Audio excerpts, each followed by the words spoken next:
Hello once again, everybody.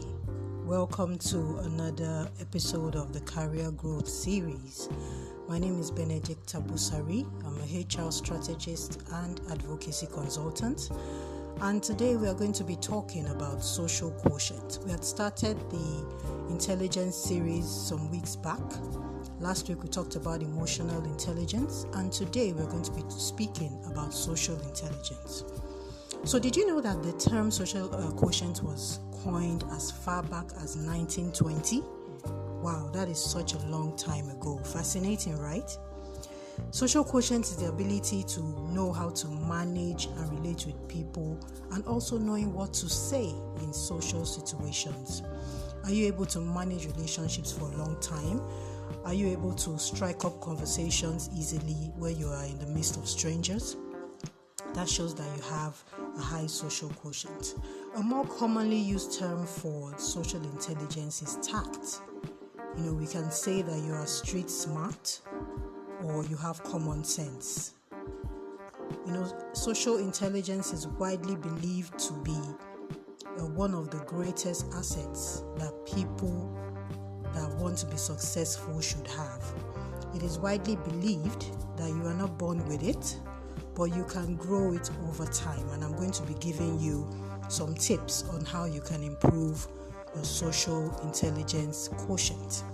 So the first tip I'm going to be talking about today is pay close attention to what and who is around you. Are you observant? When you are somewhere, are you able to observe your surroundings or observe the people around you, observe their attitudes, understand them? You need to pay attention to subtle social cues from those that are around you. Number 2, work on increasing your emotional quotient. We spoke about that last week. Emotional quotient is managing your emotions and that of others, and your ability to empathize with others.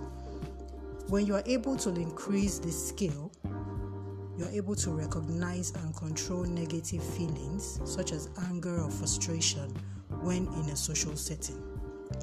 Number 3, respect cultural differences.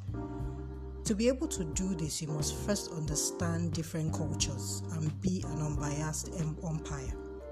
That way you understand that people have different responses and customs based on their upbringing.